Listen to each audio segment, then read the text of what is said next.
But I'm getting a lot of good help from these. For Greg Linklater, this is more than just a book. These are all true stories, man. It's a journal he keeps to tell the stories of everyone he meets on the street. Everybody's got a pain in their hearts and minds. Linklater's pain is crystal meth. He started smoking it 25 years ago after his brother died. Then he started to inject it. Keeps you calm, relaxes you. Then after the relaxation's over, you want more. What's the lumps from? Leanne McIntyre hopes to change that. She helps addicts get back on their feet, but she also hopes to end the stigma around addiction. At the end of the day, addiction and mental health it's not choosy. It's not about, well, it's just poor people or it's just Aboriginal people that have addiction issues. It's everybody. And just about everybody can get their hands on crystal meth. In Saskatoon, it's about as easy as ordering a pizza. You can make a phone call and it could be here in 15 minutes. Carmen Schick struggles with addiction, although meth is one drug she will always avoid. I don't understand the drug, man, because of what it does and who does it and what happens to them when they become. Like, I've buried numerous friends already from crystal meth. All it takes is one hit, and health experts say 10% of first-time meth users are addicted. But what does this drug do to our bodies? A single dose of meth gets our hearts racing. It constricts blood vessels and increases blood flow to the brain. It's here where our body releases dopamine, the chemical that gives us extreme pleasure. The pleasure we get from meth is 3 times greater than the feeling you get from cocaine and 5 times greater than a rush from morphine. That may be why rehab centers are overloaded with meth users. We're not talking about people who are deliberately binging. We're talking about people who have lost control over the substance, and they're struggling to regain control over their life. As for Linklater, he's turning the page on his meth addiction. He quit using, and he now warns others about the dangers of the drug. You say it's a good time, but you know, it's an addiction just like anything else. Mark Villani, CTV News, Saskatoon.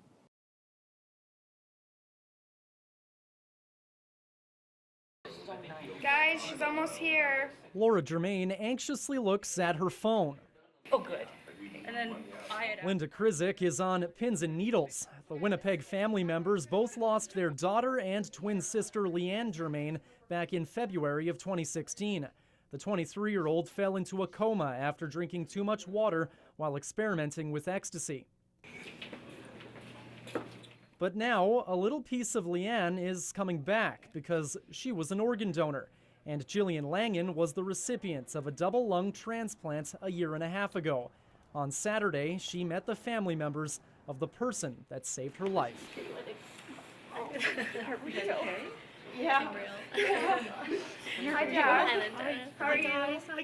It's almost like meeting family that you didn't know you had. This is the closest I've been physically to any part of her. It's so special. I never thought I would ever get to be anywhere near any of her again.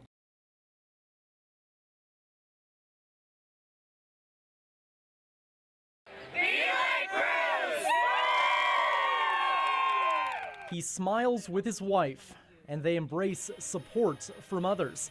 Bruce Gordon is in the fight of his life, but he's not alone. Just to show support really does give me strength. It does. I mean, you know, I started chemo on Wednesday, and there were some pretty, ugly moments, Wednesday and Thursday, and this gets me through it. People reach out from across Canada, the U.S., from Australia.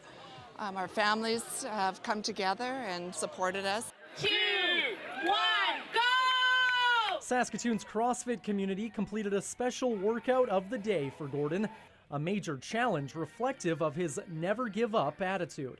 I think for me, that's what it means for me too, is it's a reminder that I need to help build communities, and that's why we're here today. Freak things happen all the time, but you do have control over the quality of your life, so emphasize high quality of life at all times.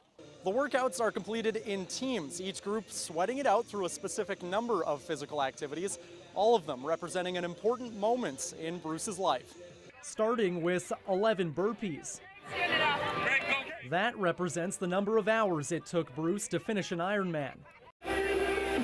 28 push-ups, the number of years Bruce served for the Saskatoon Police Service,